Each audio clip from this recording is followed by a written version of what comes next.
Hey everyone, Eric Watson here, freelance writer, player of games, writer of words, recorder of videos, and tabletop role-playing aficionado. Welcome to another DM's Guild review, my written and video review series where I take a look at the adventures and supplemental material at the Dungeon Masters Guild website. With this video, I'll be reviewing the DM's Guild adventure, That Sinking Feeling, by Peter Zombie Pete Aperlo for Dungeons & Dragons 5th edition. A review copy has been provided for the purposes of this review. If you enjoy my videos, consider using my affiliate links for your DM's Guild shopping and supporting me via patreon.com/roguewatson. Shout out to my platinum patrons Andrew, Richard, Joe, Will, Tiny Dancer, Crazy Pat, Nick, and Rivsung, and gold patrons RPG Papercrafts, Charming Grenade, Pretty Boy, Nima, Marcos, David, Vicente, Gilberto, Sean, A.K., Cert2B, Adam, Dead Lizard, Lounge, and Sam. Thank you all very much for your support. That Sinking Feeling is designed for a party of 9th level characters, which makes it a pretty rare adventure. Most adventures that I see on the DM's Guild and that I review tend to be solidly tier 1 or maybe early tier 2, so somewhere between like 1st and 6th level, because I imagine that's where most of the D&D content is being played. Like all of the published D&D stuff from Wizards of the Coast for 5th edition has been all starting at 1st level, even if they catapult you up to 3rd or 5th as soon as possible, but they all take place pretty much between that 1 and 10 mark. So to have it actually be already at 9th level is very rare to see, kind of refreshing. There's just not a lot of content out there. I imagine you're limiting your audience quite a bit, but there's also fewer competitors because, again, I haven't seen a whole lot of adventures that are actually anywhere around 10th level or higher, so that's kind of cool to see. Unfortunately, it doesn't have a very good layout. You know, I've reviewed a lot of stuff now, and the bar has definitely slowly been raised. Lately, even over the last year, I feel like at the DM's Guild, with the professionalism and the way the art fits on the page, the background, the font, the way things are organized, all of that is now almost reached a standard which all other DM's Guild products are now being compared to, perhaps unfairly, but that is the reality of the situation. And I just recently reviewed an adventure that did a very good job of a layout and organization, and this is unfortunately on the other end of the spectrum, where it really does not do a very good job. For example, there's no table of contents, there's no adventure overview section. The introduction basically just says, hey, you need the Player's Handbook, Dungeon Master's Guide, and you should probably brush up on underwater combat. But it doesn't involve, like, what is this adventure necessarily about. You get the little bit of a blurb in the cover here, which is fine, which, by the way, this is the cover. There's no actual full cover image, which is very jarring, I feel like. That's kind of the one thing. Like, if you're going to do any art at all, it needs to be a nice full-page cover spread, no matter what your product is. And this one lacks even that, which is a big bummer. But other than this little blurb you get at the beginning about a father and the body of the daughter missing and a shipwreck, there's no, as a DM, if I'm looking through here, the first thing I want is an adventure overview that tells me what is going on, what are the players supposed to do, what is the background plot, and then what is, like, Act 1, Act 2, and Act 3, basically, in terms of where are the players, what are the locations, what should they be knowing, and all that. There's none of that here. In fact, you don't even really know the backstory of, like, the villain's motivations until, like, page 10 when you get to their location. So all of that tells me it's very poorly constructed, not poorly written. I think it is actually I had no problems with the actual writing. It was all, there's no typos or grammatical errors or anything like that. And I think the adventure itself is fine. The dungeon designs are pretty cool. There's actually, despite it being a fairly small adventure, there's actually 3 dungeons crammed in here, which is pretty impressive. And by dungeon, I just mean anything that involves going into a hostile environment with multiple rooms. I use the term dungeon very loosely. Including an underwater one where you have to go into a shipwreck, and then that leads to a coral reef, which is neat.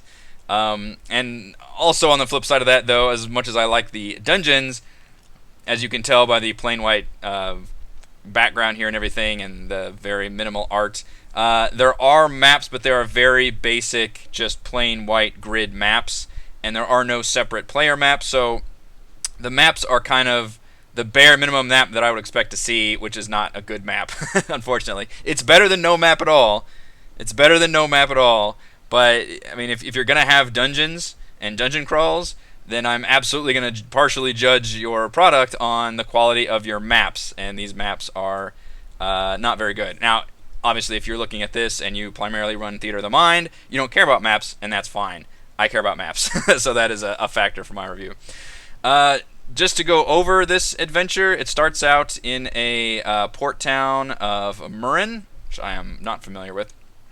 Uh, and there's like once again, there's no adventure hooks or anything. It just puts the players in this town, and they hear about a bunch of shipwrecks, and then they either can immediately start investigating these shipwrecks around town in different areas, which they can actually gain some useful intel about uh, what has happened, and if anybody knows what's going on with these multiple shipwrecks going on in the port, including basically the best one they can learn is from this person who survived a shipwreck. They have to ply him with a few drinks first, but otherwise they have to wait around until this event happens, which is they actually witness a shipwreck out in the bay.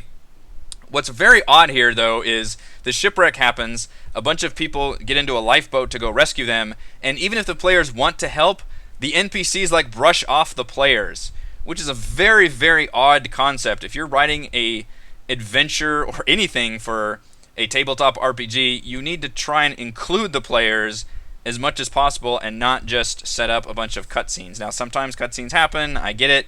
I did a whole DM roundtable on cutscenes, and it was very useful because it can be a very useful storytelling device. But in this case, I don't know why you wouldn't just let your players go out there. Or, frankly, if I were running this adventure, put your players on the damn ship, because the next thing that happens is your players are supposed to go investigate the ship anyway, and investigate the shipwreck, which is now sunk down, crashed into a coral reef, and that leads to a dungeon. Why not just put the players on that ship? They can witness the shipwreck firsthand. Maybe they get clues that way, and that leads them down into the dungeon. That's a really exciting start and hook. That should at least be an optional hook here, instead of literally having the players. It says any offers of help are brushed off. They need to save room for any survivors. It takes 3 hours round trip for the lifeboat to investigate and return. And then a noblewoman comes out and says, "Oh no, my husband's out there." They call a big town meeting, and then the players get the official quest to investigate. That can be one hook, but I would use the hook about putting them on the ship, or at least let them be more involved in when this actual shipwreck happens, or have it start with if you don't want to, if you have the shipwreck have already happened, and then put them in. They're gathering for this town meeting. Maybe that's how the players are here in this area, and they get the mission to go out to the shipwreck if you want to do it that way. I don't know. I just don't like this awkward, like they stand there and watch this lifeboat of people go out, rescue people, and come back, whereas our heroes of the adventure are just kind of standing there, not really doing anything. It's very, very bizarre. Interestingly, they have a choice here, though, because if they investigate the town and talk to people, that could lead them to the villain's mansion lair, which could actually skip one whole dungeon if they went that route. It doesn't seem like the ideal route to go on. Instead, the ideal route seems like is to go investigate the shipwreck, which then leads them to rescuing the husband, realizing that the dead daughter, and again, this is, D&D, so he was transporting the coffin of the daughter. Had died from a riding accident, and they were going to Waterdeep to pay to have it raised. So obviously the death curse is not in effect for this adventure.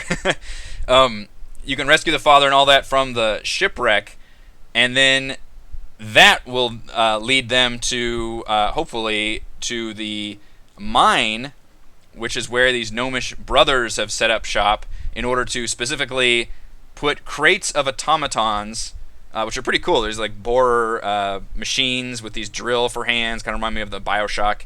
One of those guys called Mr. Bubbles, the big Bioshock boss creatures.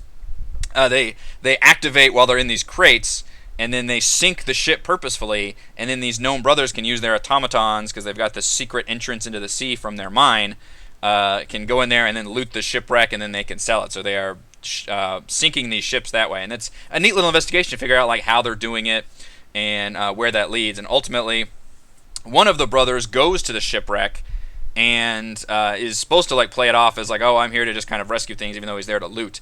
And the idea is the best way I think the adventure plays out is he goes back or is attacked by the players, and he flees, and the players are supposed to chase him into the underwater cave, into the mine, and then end up going through the mine as they're kind of chasing after him, and then he will eventually either give up the beans or lead them all the way back to the mansion. If something goes wrong there, then the players can pick up enough clues that can lead them to the mine, or just lead them to the mansion. They can skip the mine entirely. So I do like the fact that there are methods in place for what happens if the players don't go along the railroad that you've kind of set up, and it's really not much of a railroad. As I mentioned, there are different methods. Yes, there is locations the players need to hit, but the fact that players could actually skip entire locations and the adventure still plays out is nice to see. And it's a tough thing to write an adventure that way, but that is how you have to write game design, is that players, they have choices, and they're going to make sometimes the wrong choices or miss the thing, and you need to be able to put that in on the right track. Granted, a DM is there to be able to get players on the right track, but you can at least have it in the text that here's how things work out. It's not necessarily explicitly in the text, but I like that there are some options in there at least. The actual shipwreck dungeon is as they go down to investigate, which, by the way, hopefully at 9th level your players should have a way to freaking do some kind of water breathing method. I would hope. It's full of marrow run by sea hags, so it's a classic sea hag layer, which there are some neat original. Let's skip down to the. Here we go. Some kind of kelp monsters that act as kind of dungeon hazards, but they actually have like stat blocks and hit points and all that, so that's kind of neat to see. Deadman's fingers and witchweed, and the sea hags themselves rule over these marrow. So just kind of a fun little mini dungeon, which, as we can see, the grid maps down here. Yeah. So here's the map for the shipwreck dungeon. So it's a neat idea, the fact that you investigate the shipwreck. That shipwreck, you can see down here, has a hole in the bottom, which then leads them to a bigger dungeon. I like that idea a lot. As you can see, the map is just crap, though. You can't actually use this map. It's useful for annotated purposes to look at it as a DM and get a good feel for it, but you can't actually play on this map. Now, the other ones, the mine and then the mansion, they're annotated. There's just DM only, so you also couldn't use these. If you're going to do maps, please provide separate player maps without any of the DM annotations on there. That way people can actually set that down and let players look at them if they want to do that. Otherwise, all of this is only useful for Theater of the Mind if you're going to put like the little letter annotations on there for the DM, because it looks bad for players to look at it. And as I mentioned, I don't particularly like this map style at all. It's just that basic, like, you know, drawing boxes on a grid that if it's something that looks like I can do it, then it's not a good map, because I have very little map making skills, and this is kind of the thing that I would probably put together, and it's just not very attractive. And it's a shame, because I think the dungeon design itself is pretty solid in all three of these cases. The shipwreck cove with the sea hags is pretty neat. That leads them, as I mentioned, to the mine, which has either a entrance that they can get to on land or by sea. There's a black dragon who is wounded in this dungeon that has taken up refuge here, has lost a fight with her sister. And so there's an interesting dynamic there, which I always like to see, that players can actually talk to this dragon, maybe try to offer to regenerate the limb in exchange for the dragon helping them. Of course, it's a black dragon, so it would just kind of flip them the bird and fly away once they actually did that. But it's nice to be able to see that, or they can just fight the dragon if they want to, of course. There's also a lot of really cool automatons, as one of the gnome brothers uses all of these automatons to mine and dig out this mine, including this. This is the cool, like, Bioshock creature, Advanced Borer, which is CR4. It says these nifty drills, as well as a sonic blast it can emit, as well as automated mine carts and a mule, which has like a little cage that it uses to kind of pick up and put ore in the back. So I think that's a cool theme, that he's got minions. Essentially, it's a boss creature that has a bunch of minions that are all mechanical, which is a neat thing for a gnome miner to have, I think. And then the mansion has a little bit less going on. There's like, this is the part that really confused me, because I thought where it was going was that because you find the coffin, you find the father and you find the father in the shipwreck cove, you find the coffin in the mine, but the dead daughter is gone. So I was thinking, okay, this is going to lead to some kind of undead situation. But instead, it just leads you to the mansion where they're trying to sell the body to somebody else, and I was very confused about what exactly was going on here. It just says Narvanil, which is the other gnome brother, and Katara, who is this just random other, priestess of Shar, have been negotiating over the price of the girl's body, seeing as she was an unblemished noble in life.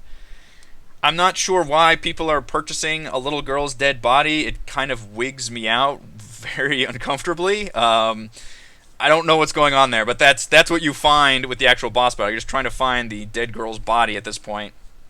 And I do like that there is a breakdown of tactics on how to actually do this fight, because both bosses, both of the gnome brothers, which you could encounter them separately. One could be found in the mine, especially if you end up going through the mine pretty quickly and going. All right, so if you go through the shipwreck cove pretty quickly and you go to the mine, that's actually, you can get there before he ends up going to, returning to the shipwreck, because he was there once and he was kicked off because a bunch of, it crashed into a sea hag lair and a bunch of marrow there. If you only fight one of them, it's still a pretty high level spellcaster, and I love that it breaks down. This is a giant bullet point, by the way. If you're gonna do bullet points, maybe don't make them this big. But there's a nice breakdown between exactly which spells that he casts, and I know that this is a weakness that I have in terms of the actual breakdown on how to run some of the more complicated monsters. And a complicated monster is a high-level spellcaster. There's a ton of different options, so I do appreciate that there is a nice breakdown of what spells this person casts when, and what kind of tactics that they use, including when that they can try to escape.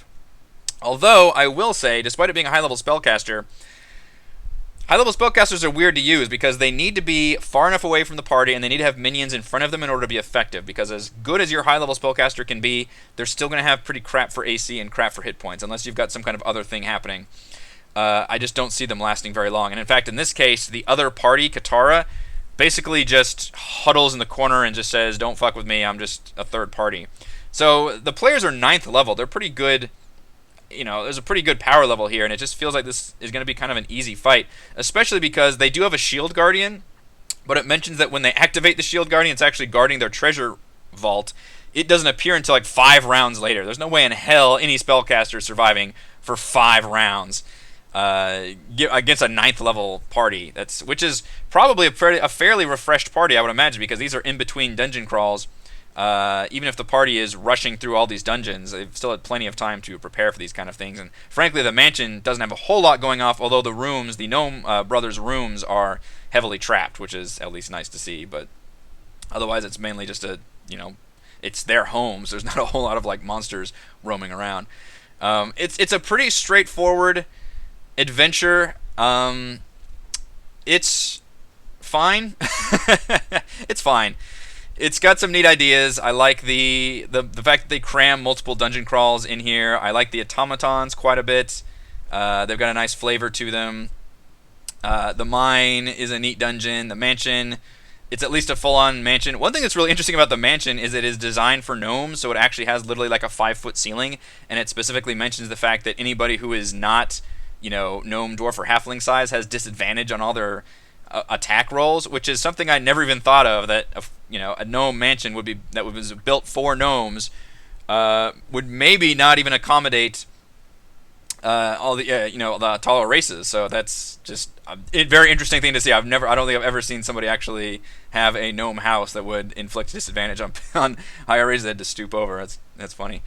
But unfortunately, it's the presentation and the layout and the maps really bring it down. Had those things all been above and beyond amazing, that would have really elevated this adventure into something much better than what it is. Unfortunately, the opposite has happened, and because they are very poorly done, it drags this otherwise fine adventure down into just kind of mediocre, unfortunately. It just doesn't have enough special things about it to warrant my... there's not a lot of the things that you see in other adventures, like the notes on how to roleplay different important NPCs, or how to adjust certain encounters for different level ranges. It just doesn't have a lot of that in here. So I don't know if there's like a best practices or a standard guide for making DM's Guild adventures now, but I feel like a lot of them have started kind of doing these same things as they have become standard, and this one really feels like a step backward that doesn't use a lot of those different elements that I enjoy seeing and have frankly become used to seeing in a lot of DM's Guild products now. Alright, let's go over my pros and cons for that sinking feeling. Pros, it does have multiple dungeon crawls, including a shipwreck crashed into a sea hag reef lair. The fact that it crams no less than basically 3 dungeons, although the mansion is basically just one encounter, but still into one fairly small adventure is really cool. I like dungeons. and it has some neat ideas with the dungeon designs. And pros, I enjoyed the detailed tactics for the major end-to-boss fight against the high-level spellcaster. As you can see, that was that big bullet point that actually was pretty useful to read and see how that breaks down. Cons, really poor layout, unfortunately. It's got the plain white background. There's no full cover image. There's no adventure overview. And the other con with the plain white grid map, that kind of all is almost bundled up into one. And unfortunately, it's a big one because it really drags the entire thing down. Final verdict, plain layout and simple grid maps bring down an otherwise solid mini-adventure filled with multiple interesting dungeon designs. Thank you to everyone for watching this video review. You can see my written review at roguewatson.com. You can support my work at patreon.com/roguewatson. You can follow our own D&D adventures here on my YouTube channel. Thank you.